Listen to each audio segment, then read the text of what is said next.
ગોપી, જય શ્રી કૃષ્ણ બા.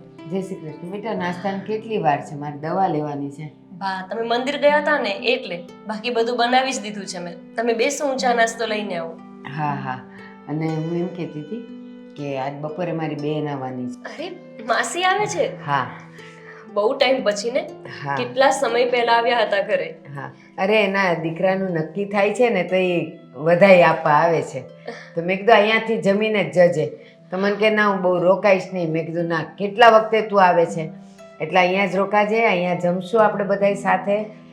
તો મને કે સારું. સારું બા, તમે મને કહેજો કે શું બનાવવાનું છે, એ બધું જ હું બનાવી આપીશ. એને એવું કાંઈ નથી કે કંઈક આપણે અલગ બનાવવું પડે અથવા એની કોઈ ચોઈસ હોય. એને બધું જ ભાવે છે. આપણે જે બનાવશું ને બધું જ ભાવશે.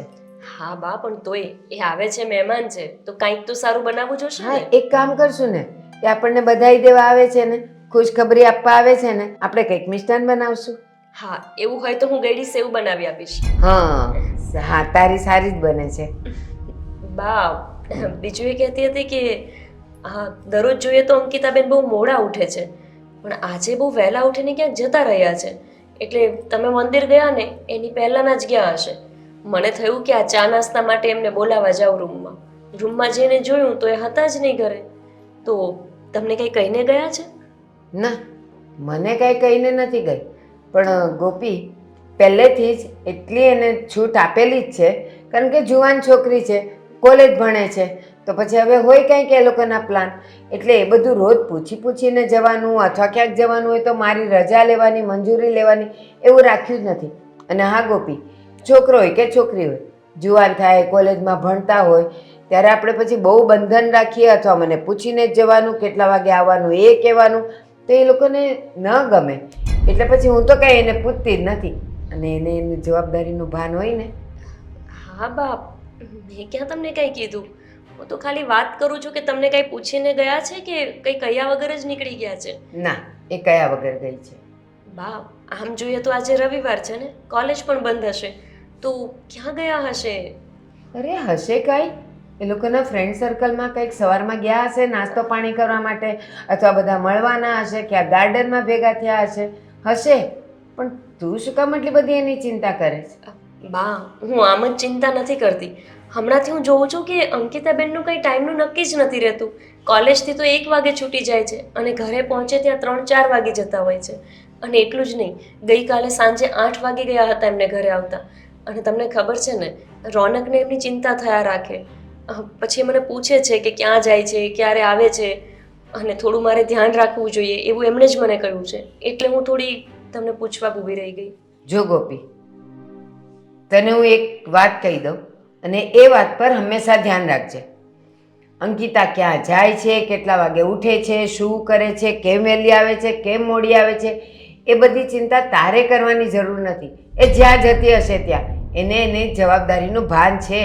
અને કદાચ ફ્રેન્ડ સર્કલમાં ક્યાંક જતા હોય, આવતા હોય, તો એ બધી શું પૂછપૂછ કરવાનું કે તું કેમ મોડી આવી, કેમ હવે કોલેજથી મોડી આવે છે? હશે એ લોકોનો પ્લાન, તો બધું પૂછીને કરવાનું. બા, હું આ પૂછું છું તો તમને નથી ગમતું? મને તો એવું લાગે કે એક ભાભી તરીકે મારી ફરજ છે એમનું ધ્યાન રાખવું, એટલે હું પૂછતી હોઉં છું. બાકી મને કંઈ વાંધો નથી, એ જ્યાં જાય ત્યાંને જે કરે.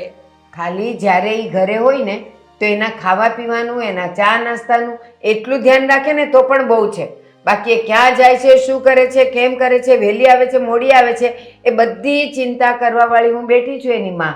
બા, ઘણી વખત એવું થતું હોય ને કે એને તમને કંઈ વાત કરવી હોય તો ના કરી શકે. એક ભાભી તરીકે મને કંઈ પૂછી કરી શકે છે, પણ એ ઘરમાં બધાથી અળગા અળગા રહે છે. તમે વાત કરો છો કે તમે હયાત છો તો તમારે એમની ચિંતા કરવાની હોય, પણ મેં તો જોયું છે કે તમારે ત્યાં નહીં, અળગારીને જ વાત કરતા હોય છે. મતલબ એક મા દીકરીનું જેવું બોન્ડિંગ હોય એવું તો મેં તમારા બંનેનું ક્યારેય નથી જોયું. હશે, એનો સ્વભાવ જ એવો છે. એ પહેલેથી જ ઓછા બોલી પણ છે અને પોતાનામાં જ રચી પચી રહી છે. એ ક્યારેય ખુલીને કોઈની સાથે વાત નથી કરતી. એટલે એવી બધી ચિંતા નહીં કરવાની. અને એમાં તારે તો બિલકુલ જ નહીં કરવાની. હું અને રોનક છીએ એને પૂછવાવાળા, કંઈ થશે તો. બા, રોનક જ તો મને કહે છે કે તારે થોડું ઘરમાં ધ્યાન આપવાનું. પહેલાં તું નહોતી તો હું જ બધું ધ્યાન રાખતો, હવે તું આવી ગઈ છો તો તારે થોડું ઘરમાં ધ્યાન દેવું જોઈએ. એટલે મેં પૂછ્યું. તમને ના ગમ્યું હોય તો સોરી, મને કંઈ તમને દુઃખ પહોંચાડવું નહોતું. વાંધો નહીં, હવે એ કાંઈ જશે ને તો હું પૂછપરછ પણ નહીં કરું. હા, અને હજી એક વાત, તને શું લાગે છે કે જુવાન છોકરા છોકરીઓને આપણે પૂછીએ તો એ બધું આપણને સાચું કહી જ દે? ન પણ કહે. એટલે કદાચ આપણે પૂછીએ તો એ ખોટું બોલી નહીં જાય, આવે ને આપણે કહીએ કેમ મોડા આવ્યા તો એ ખોટું બોલી શકે. પણ મને મારા બાળકો પર વિશ્વાસ છે. રોનકે ક્યારેય એવું નથી કર્યું અને અંકિતાએ નહીં કરે. જે કંઈ હશે ને એ મને અથવા રોનકને કહી દેશે. એટલે હવે પછી તારે ઘરના કામ સિવાય એની કોઈ ચિંતા કરવાની નહીં.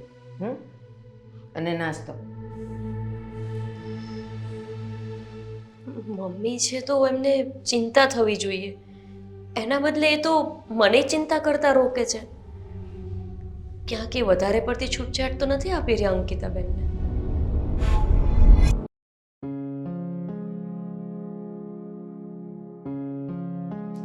ક્યારે આવશે આ? હા ભગવાન, આજે તો બધી વાત કરી દેવી છે. હા હા હા. હાય અંકિતા. હાય. બહુ રાહ જોવી પડી. ક્યારનો વેઇટ કરતો હતો. જો કે મને આદત નથી પણ હવે પડી ગઈ છે. હા, તું રોજે લેટ આવે છે એટલે ચાલ્યા કરે. રોજે ક્યાં લેટ આવી? 2 દિવસ તો લેટ આવી છું. હા પણ તમને ખબર છે ને, મારે ઘરે ભાભી કેટલા સવાલો પૂછે છે, એના જવાબ દઈ દઈને આવવું પડે. અને જાય તો એ સવાલ તો ઊભા ને ઊભા જ હોય. સમજી શકું છું અંકિતા. જો આપણે બંને એકબીજાને પ્રેમ કરીએ છીએ તો હું તને નહીં સમજું તો કોણ તને સમજશે? હા એમ. હા ને? આમ તો બધું બરોબર ચાલે છે ને? શું તંબુરો બરાબર? આ મોઢા ઉપર બાર કેમ વાગ્યા છે? અંકિતા, તને તો ખબર છે ને કે હું એક સામાન્ય એવી નોકરી કરું છું અને મારે આ નોકરી કરવી નથી પણ અરે પણ મને કાઈ વાંધો નથી, ભલે સામાન્ય નોકરી રહી, ચાલુ રાખો એમને. જો અંકિતા, અત્યારે આપણે એકબીજા પ્રેમ કરીએ છીએ. કાલ સવારે આપણે બંને લગ્ન કરીશું. તારા ઘરે કોઈ પૂછશે તો આપણે શું જવાબ આપીશું? તું શું કહીશ? કે હું એક સામાન્ય નોકરી કરું છું અને મારો પગાર બસ 15,000 રૂપિયા? અરે પણ નોકરી તો કરો છો ને. આપણી કોલેજમાં કેટલાય છોકરાઓ એમને રખડે છે, તો એમાં શું વાંધો છે નોકરી કરો એમાં? વાંધો છે. તું સમજી ને અંકિતા, જો હું નથી ઈચ્છતો કે મારે આખી જિંદગી આ નોકરી કરીને તારું ગુજરાન ચલાવવું. હા, આપણે મતલબ કે તું તારા ઘરમાં મોજ શોખથી રહી છો અને તારા દરેક સપનાઓ હું પૂરા કરવા માંગુ છું. હા તો શું કરવું છે તમારે હવે? અંકિતા, મેં વિચાર કર્યો છે કે હું કે બિઝનેસ કરું. હા તો બિઝનેસ કરવો હોય તો સારી વાત છે, તો કરાય. કરો ને. પણ એના માટે મારી પાસે અત્યારે રોકાણ માટે પૈસા નથી. જો પૈસાનું એડજસ્ટમેન્ટ થઈ જાય ને તો હમણાં જ કાલે જ બિઝનેસ ચાલુ કરી દો. હા, ઇમ્પોર્ટ એક્સપોર્ટનો બિઝનેસ મારા માઇન્ડમાં બેસી ગયો છે અને મને કોન્ફિડન્સ છે કે હું એ બિઝનેસની અંદર ખૂબ પ્રગતિ કરીશ. ખૂબ જ. તો એમાં વિચાર છે ન કરવાનો, ખાલી પૈસાની તકલીફ છે ને? હા અંકિતા, તારે તો ફક્ત કહેવું છે ને, તમે લોકો રહ્યા રૂપિયાવાળા, એટલે તું તો બસ એટલું જ બોલીશ ને કે તને પૈસાની તકલીફ છે ને. એટલે હું જ્યારે તમારે હેલ્પની જરૂર પડે ત્યારે હેલ્પ નથી કરતી. કરે છો અંકિતા, પણ તારી પાસે મારે કેટલીક હેલ્પ લેવાની? હા, તો એમાં શું થઈ ગયું? તમે મારી ખુશી માટે જ કરો છો ને આ બધું? શરમ આવે છે મને અંકિતા. હા, જ્યારે જુઓ ત્યારે આપણે બહાર જઈએ છતાંય તે પાણીપુરીના રૂપિયા પણ તું જ આપે છે. હા, હવે ત્યારે તો મને નીચા જોવું થાય છે. પેલો પાણીપુરી વાળો મારી સામે જોતો હોય છે કે હા લેડીઝ પૈસા આપે છે ને સાલો આ ઊભો છે. તો એને એ ભલે ને સામું જોવે, હું કઈ કહું છું? આ પૈસાની તકલીફ છે ને એ જો હમણાં આમ દૂર કરી દો. આમ દૂર કરી દો? એવું તો વળી તારી પાસે શું છે કે તું આમ દૂર? અમારું કાર્ડ જેટલા જોઈએ. હા પકડો. હા હા, બોલ બોલ, તું શરૂ રાખ. જેટલા પૈસાની જરૂર પડે ને એટલા ઉપાડી લેજો. બાકી તમારો જે બિઝનેસ છે ને, તમારું સપનું છે ને, એ પૂરું કરો. બસ ખુશ હવે? વાહ ભગવાન વાહ.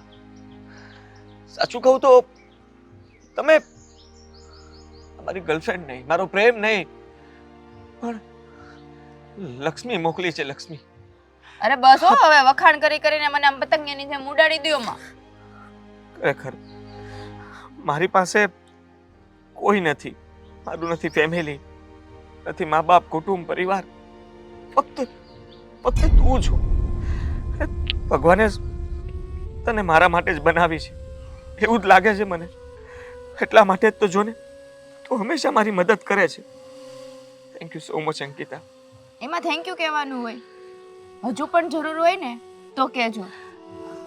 જો આ કાર્ડ તે મને આપ્યું છે, આમાં બેલેન્સ પૂરું ન થવા દેતી. નહીં થવા દો. બાકી તારી પાસે મારે ક્યાં કઈ માંગવાનું છે? અને મારો બિઝનેસ જેવો સેટ થઈ જશે ને એટલે અંકિતા જોજે, આ કાર્ડની અંદર રૂપિયા હું ભરીશ. હા, આનો પિન ખાલી મને વોટ્સઅપ કરી દેજે અને હું જલ્દી જ કાલ બિઝનેસ ચાલુ કરી દઈશ. Thank you so much Ankita. Ankita, thank you so much. I really thank you so much.